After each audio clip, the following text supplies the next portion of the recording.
दोस्तों, राहत इंदौरी ने कुछ वक्त पहले कहा था कि यकीन हो कि ना हो, बात तो यकीन की है। हमारे जिस्म की मिट्टी इसी ज़मीन की है। हमारे मुल्क में सब लोग भाई भाई हैं। ये दूरियों की सियासत किसी कमीन की है। ये शेर मैंने क्यों पढ़ा है वो आप बेहतर समझ गए होंगे, क्योंकि वीडियो जिस ताल्लुक़ से है ये शेर पढ़ना ज़रूरी था। दोस्तों, आप सभी जानते हैं 2025 चल रहा है और इसी 2025 में महाकुंभ भी चल रहा है इलाहाबाद प्रयागराज के अंदर। खैर, उससे हमें कोई मतलब नहीं था, लेकिन हमें मतलब उससे तब हुआ जब कुछ वीडियो सामने निकल कर आईं और मुसलमानों को उससे जोड़ा गया। तो आइए उसी पर हम बात करेंगे और आप इस वीडियो को आखिर तक देखें और आप इस वीडियो को देखकर खुद अंदाज़ा लगाएं कि हमारे साथ किस तरह की सियासत की जाती है और मुसलमान उसके बदले में किस तरह से लोगों के साथ पेश आते हैं। हुआ ये कि जब महाकुंभ शुरू होने वाला था तो हमारे उत्तर प्रदेश के सीएम योगी आदित्यनाथ का एक बयान आया था कि इस महाकुंभ के अंदर कोई भी मुसलमान नहीं जाना चाहिए। अगर वो जाता है तो उसकी ज़िम्मेदारी ख़ुद की होगी। पहली बात तो ये बयान ही समझ में नहीं आया कि इस तरह का बयान उन्होंने क्यों दिया। खैर, उन्होंने कहा था कि नहीं जाना चाहिए, उसके बावजूद कुछ लोग जो है वहाँ पर पहुँच जाते हैं अपनी दुकानें और अपने ठेले लेकर के।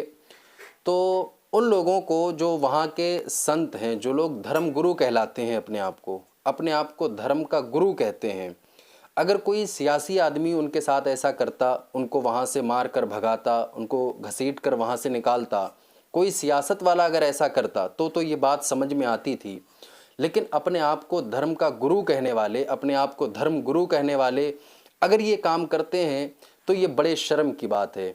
उन्होंने, जो वहाँ संत मौजूद थे, जो अपने आप को हिंदू धर्म में संत साधु बोलते हैं, उन्होंने उन मुसलमानों को वहाँ से भगाया, वहाँ से उनको घसीट कर निकाल दिया कि तुम्हारे लिए इस कुंभ के अंदर कोई जगह नहीं है। यहाँ सिर्फ हिंदुओं का आना अलाउ है, यहाँ सिर्फ हिंदुओं को परमिशन दी गई है आने के लिए। उसके बाद हुआ ये कि अभी कुछ दिन पहले आपने खबरें पढ़ी होंगी कि वहाँ भगदड़ मची और भगदड़ में ये हुआ कि बहुत सारे लोग मारे गए और सही आंकड़े तो अभी तक नहीं आए कि कितने लोग वहाँ मारे गए हैं और हमें ये भी नहीं मालूम कि सही आंकड़ों को क्यों छुपाया जा रहा है। खैर, वहाँ भगदड़ में लोग जब परेशान हुए, जब वहाँ के लोग जो है भीड़ में दबकर मर गए और न जाने कितने वहाँ बच्चे यतीम हुए, न जाने कितनी औरतें बेवा हुईं, न जाने कितने के सरों से जो है बाप का साया चला गया, न जाने कितने जो है वहाँ अपने भाई के साथ, अपनी माँ के साथ आए थे, न जाने कितने लोग वहाँ जो है अपनी ज़िंदगी के पाप धोने के लिए, जैसा उनका अक़ीदा है, वो पाप धोने आए थे लेकिन वो दुनिया से गए। भगदड़ हुई। अब किसकी उसमें गलती है, किसका उसमें दोष है, उस बात पर हम बात नहीं करेंगे। लेकिन उसके बाद क्या होता है, अब वहाँ उनको जो है रहने के लिए जगह मैसर नहीं है, खाने के लिए ढंग से खाना मैसर नहीं है, ओढ़ने पहनने के लिए वहाँ कोई इंतज़ाम नहीं है। अब वहाँ के मुसलमान क्या करते हैं, जब ये ख़बरें सामने आती हैं तो दिल जो है खुशी से झूम उठता है कि हमारे साथ इतनी जुल्म व ज़्यादती होने के बाद भी मुसलमान जो है दूसरों की मदद करने से पीछे नहीं हटता है। अल्लाह का लाख लाख शुक्र है कि अल्लाह ने मुसलमानों के दिलों में ये जज्बा रखा है। हमारी मस्जिदों के ताल्लुक़ से पिछले दिनों आपने बहुत सारी ख़बरें सुनी होंगी, लेकिन इस हादसे के होने के बाद जब हिंदू भाइयों के पास रहने की कोई जगह नहीं थी, तब मुसलमानों ने अपनी मस्जिदों के दरवाज़े खोल दिए, मुसलमानों ने अपने मदरसों के दरवाज़े खोल दिए, मुसलमानों ने अपने घरों के दरवाज़े खोल दिए ताकि वो लोग वहाँ आकर पनाह ले सकें।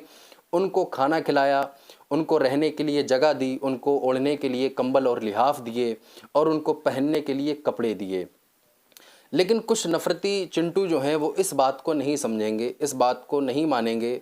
हमारा देश हमेशा से जो है अमन, सुकून, शांति चाहता है, लेकिन कुछ नफ़रत करने वाले नफ़रती चिंटू जो हैं वो इस चीज़ को नहीं चाहते हैं। इस ताल्लुक़ से बहुत सारे रिपोर्टर्स जो हैं वो रिपोर्ट लाते रहते हैं। हिंदुस्तान के अंदर चंद ही ईमानदार रिपोर्टर हैं, जिनमें से एक रिपोर्टर हैं जिनको अभिशार शर्मा कहते हैं। उनकी रिपोर्ट मैं आपको चंद मिनट की सुनाना चाहता हूं। वो इस ताल्लुक़ से क्या कहते हैं वो आप लोग सुने। भगदड़ मची थी, तब वहां के मुसलमानों ने गंगा जमुनी तहजीब का परिचय देते हुए पीड़ितों की मदद की।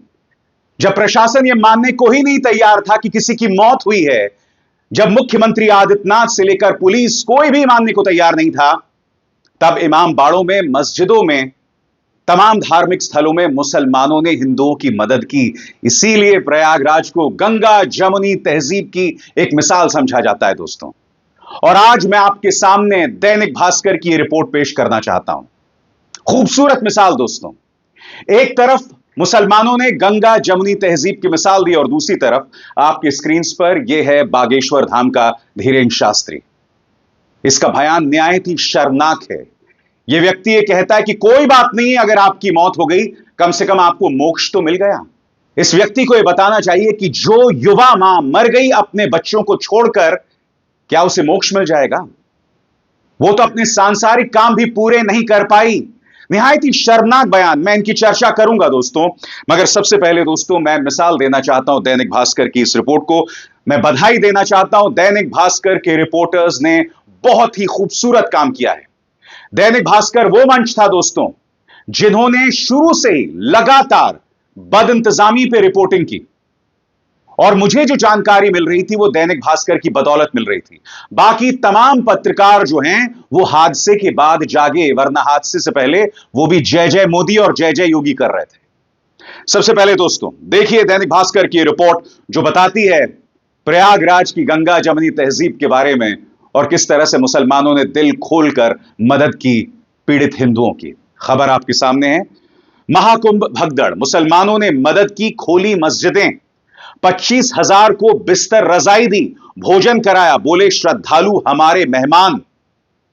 तो देखा आपने, अभिशार शर्मा ने दैनिक भास्कर की रिपोर्ट पढ़कर आपको सुनाई और आपने सुनी होगी कि किस तरह से मुसलमानों ने कितना सारा पैसा जो है वहाँ के जो जाने वाले श्रद्धालु लोग थे उन पर अपना पैसा लुटाया है। हमारा जो मज़हब है और जो हमारे मज़हब के लोग हैं वो आज भी अमन, शांति और सुकून चाहते हैं, क्योंकि हमारे मज़हब का पैगाम ही यही है कि अमन, सुकून और शांति बनी रहना चाहिए। नफ़रती चुंटू जो हैं वो नहीं चाहते कि हमारे देश में अमन, सुकून और शांति बनी रहे। अगर वीडियो पसंद आई हो तो इस वीडियो को आप अपने दोस्तों और रिश्तेदारों को ज़रूर शेयर करें, ताकि वो लोग भी इस वीडियो को देखकर मुसलमानों के इस जज्बे को सलाम कर सकें। अस्सलाम वालेकुम।